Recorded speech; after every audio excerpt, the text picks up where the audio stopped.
Hello everyone, आज की इस वीडियो में हम जून 2022 के HPTET JBT/DLED के पेपर में आए हुए हिंदी पार्ट को डिस्कस करेंगे। स्टार्ट करते हैं। क्वेश्चन नंबर 61, र का उच्चारण स्थान है। करेक्ट आंसर रहेगा बी, दंत, र।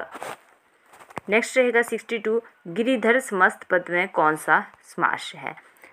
62 के लिए करेक्ट आंसर रहेगा ए, बहुव्रीहि समास। नेक्स्ट है 63, किसी भी भाषा की मौखिक ध्वनियों को प्रकट करने वाले लेखन चिन्हों को क्या कहते हैं। सही आंसर रहेगा बी, लिपि। नेक्स्ट है 64, उत्पत्ति या स्रोत के आधार पर शब्द कितने प्रकार के होते हैं। करेक्ट आंसर रहेगा 64 के लिए सी और डी दोनों ही इसके लिए सही माने गए हैं। 5 और 4 ऑप्शन सी और डी दोनों ही इसके लिए सही है। ऑप्शन सी और डी। नेक्स्ट रहेगा, अटालिका शब्द है। पूछा गया है कि किस प्रकार का शब्द है। तत्सम है, तद्भव है, देशिज है या विदेशिज है। करेक्ट आंसर रहेगा 65 के लिए ए, तत्सम। 66, समूहवाची शब्द कुंज किसके साथ प्रयोग किया जाता है।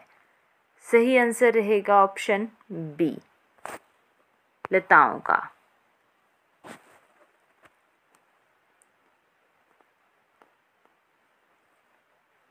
नेक्स्ट है, कवि का स्त्रीलिंग है। मैक्सिमम टाइम रिपीटेड क्वेश्चन है। बहुत से कॉम्पिटिटिव एग्जाम में हिंदी पार्ट में यह क्वेश्चन जो है वो पूछा जाता है, तो उसको आपने याद ही कर लेना है, रट्टा ही मार लेना है कि कवित्री कैसे लिखा जाता है, क्योंकि मैक्सिमम टाइम पूछे जाने वाले क्वेश्चन हैं।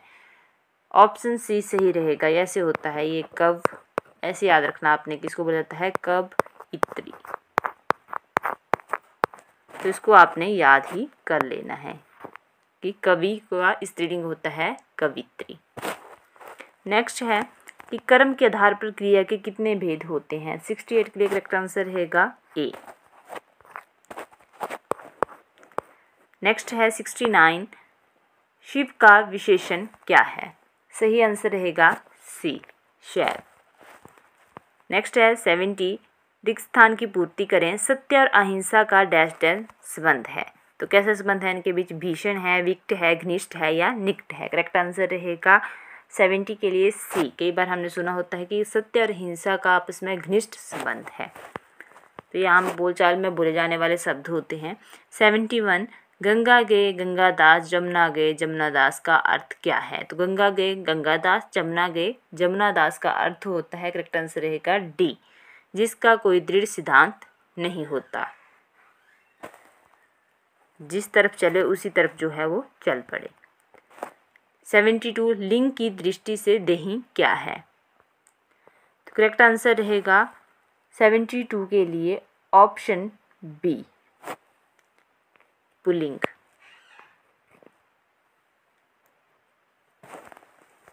तो इसको हम मैक्सिमम टाइम मेरा या मेरी टिक लगा के भी देखते हैं, तो आप खुद देखिए कि आप क्या लिखते हो कि मेरा दही कहाँ रखा हुआ है या मेरी दही कहाँ रखा हुआ है। तो हम बोलते हैं कि मेरा दही कहाँ रखा हुआ है, मतलब ये जाता है पुल्लिंग में। अगर मेरी लगता तो वो जाता है स्त्रीलिंग में। परंतु ये छोटे छोटे ट्रिक्स होते हैं, ऐसा नहीं कि हर बार इनसे क्वेश्चन सही निकल आएगा। वैसे तो आपको टॉपिक पढ़ना ज़रूरी होता है, पूरे टॉपिक अच्छे से पढ़ो, फिर साथ में ट्रिक भी आपने याद कर लेनी है, क्योंकि हर क्वेश्चन जो है वो ट्रिक से नहीं निकल पाता है। कुछ एक्सेप्शन भी बीच में पाई जाती हैं, तो आपको याद ही करनी पड़ती हैं। नेक्स्ट है, इनमें से कौन भक्ति काल का कवि नहीं है। करेक्ट आंसर रहेगा 73 के लिए ऑप्शन ए, अमीर खुसरो। तो 73 के लिए सही आंसर है अमीर खुसरो। 74, लालटेन शब्द है। मैक्सिमम टाइम पेपरों में पूछे जाने वाला क्वेश्चन है। कॉम्पिटिटिव एग्जाम में पहले भी कई बार जो है वो ये क्वेश्चन पूछा गया है। करेक्ट आंसर रहेगा डी, विदेशस। 75, रात दिन शब्द में समास बताने के लिए उचित विकल्प का चयन करें।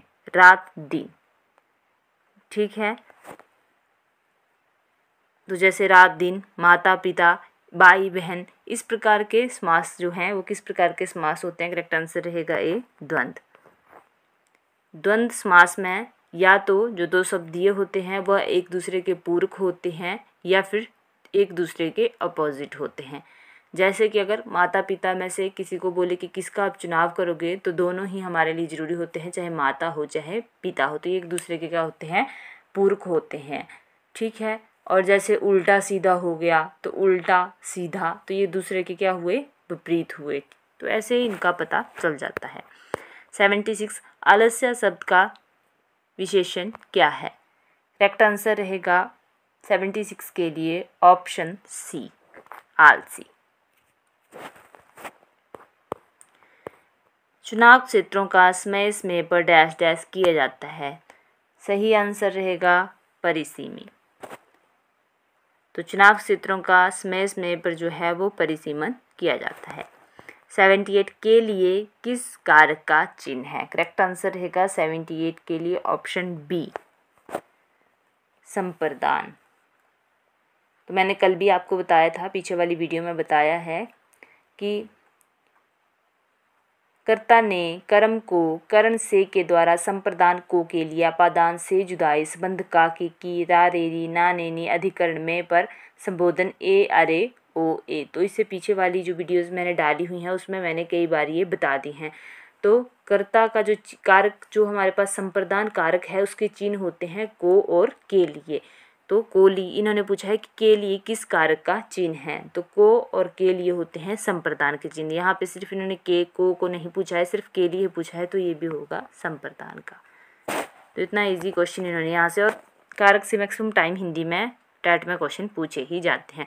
श ध्वनि किसके अंतर्गत आती है? करेक्ट आंसर रहेगा ऑप्शन सी, संयुक्त वर्ण।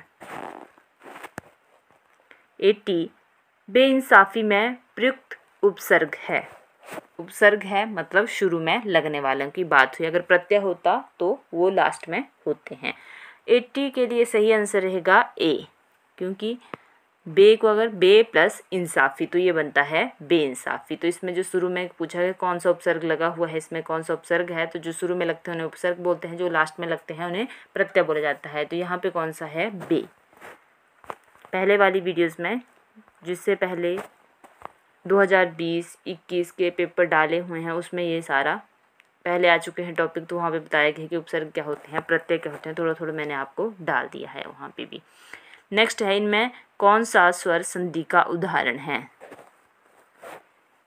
तो स्वर संधि का पूछा गया है। सही आंसर रहेगा 81 के लिए ऑप्शन डी, पवन। नेक्स्ट है, उचित विकल्प चुनिए, अंगूठा दिखाना। सही आंसर रहेगा ऑप्शन ए, देने से इनकार करना, मना करना। 83 निम्न में से किसे रसराज कहा जाता है? करेक्ट आंसर रहेगा ए, श्रृंगार को। इसको देख भी लेना कि कैसे ये लिखा जाता है, क्योंकि शुद्ध शब्दों में आता है। 4 ऑप्शन दिए जाते हैं, तो आपने इसको जरूर ध्यान में रखना है। बहुत बार जो है श्रृंगार लिखने के लिए पेपर में पूछा जाता है कि किस प्रकार से लिखा जाता है, तो मैक्सिमम बच्चे जो है इसे ऐसे लिखते हैं, ऐसे, और ये इन्होंने ऑप्शन में डाला होता है, तो ऐसे नहीं होता है। जो इन्होंने यहाँ पे दिया है वैसे ही रहेगा ये। एक मिनट, ऐसे होता है ये।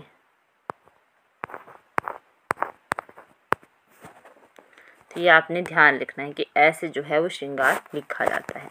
84 हिंदी की विशिष्ट बोली ब्रजभाषा किस रूप में सबसे अधिक प्रसिद्ध है? सही आंसर रहेगा 84 के लिए डी, काव्य भाषा। नेक्स्ट है, श्रृंगार रस का स्थायी भाव क्या है? 85 का करेक्ट आंसर रहेगा डी, रति। हिंदी में स्वतंत्र रूप से बोले जाने वाले अक्षर क्या कहलाते हैं? जो कि अकेले ही बोल जाते हैं, स्वतंत्र होते हैं, वो किसी के द्वारा जुड़े नहीं होते हैं। बोलने का मतलब है जो कि अकेले एग्जिस्ट करते हैं।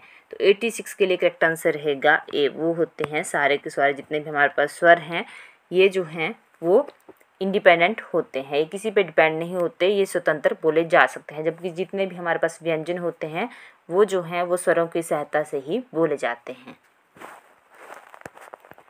भूतकाल के कितने भेद हैं? 87 के लिए करेक्ट आंसर रहेगा सी, 6। नेक्स्ट है, ह्रस्व दीर्घ प्लूत किसके भेद हैं?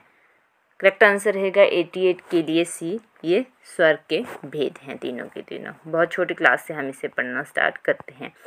निम्नलिखित में से कौन सा यौगिक शब्द है? 89 के लिए करेक्ट आंसर रहेगा सी, विद्यालय। तो कई बार यहाँ से क्वेश्चन आता है कि रचना या बनावट के आधार पर जो है वो शब्द कितने प्रकार के होते हैं? तो शब्द 3 प्रकार के होते हैं, रूढ़ शब्द, यौगिक शब्द और योगरूढ़ शब्द। यहाँ पे आया है यौगिक शब्द, तो मैं सिर्फ आपको यौगिक शब्द के बारे में बताती हूँ। यौगिक का अर्थ है मेल से बना हुआ, ठीक है। जो शब्द 2 या 2 से अधिक शब्दों से मिलकर बनता है उसे यौगिक शब्द कहते हैं। यौगिक शब्दों की जो रचना होती है वो 4 प्रकार से देखी जाती है। ये संधि से भी बनते हैं, उपसर्ग से बनते हैं, प्रत्यय से बनते हैं और समास से बनते हैं। ये मैंने आपको थोड़ा सा एक्स्ट्रा बता दिया कि ये किस किस के मेल से बनते हैं। आपने सिर्फ इतना याद रखना है कि ये 2 या 2 से अधिक शब्दों के मेल से बनते हैं, इतने से आपका काम हो जाएगा। हाँ, कहीं डीप क्वेश्चन डालना हो तब आपने याद रखना है कि ये संधि, उपसर्ग, प्रत्यय और समास से मिलके जो है वो बनते हैं। तो 89 के लिए सही आंसर जो रहेगा हमारे पास वो है सी, विद्यालय। तो कैसे लिखते हैं हम? विद्यालय, विद्या प्लस आल्या, ठीक है। ये इसके संधि में आता है, तो वहाँ से ही अभी हमने बोला कि 2 या 2 से अधिक शब्दों के मेल से बनता है, और ये भी बताया आपको कि संधि से भी बनते हैं। तो विद्या प्लस आल्या, विद्यालय क्या हुआ? यह एक यौगिक शब्द है। नेक्स्ट है 90। देवनागरी हिंदी व संस्कृत के अतिरिक्त अन्य किस भाषा की लिपि है? रिपीटेड क्वेश्चन है ये, टैट के पुराने पेपरों में आ चुका है। जब से पेपर डालने स्टार्ट करे हैं तब से पहले भी मैं आपको इस क्वेश्चन को पढ़ा चुकी हूँ, ठीक है। इससे पुराने पेपर में था ये।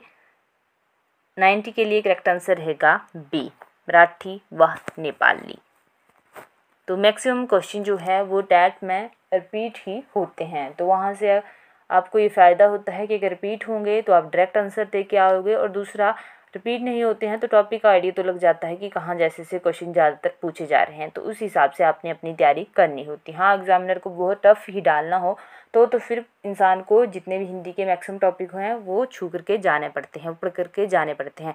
परंतु अगर उतना भी पढ़ ले जिससे कि क्वेश्चन रिपीट होते हैं या जिन टॉपिक से बार बार क्वेश्चन आते हैं, तब भी आपका काम जो है वो कई बार बन जाता है।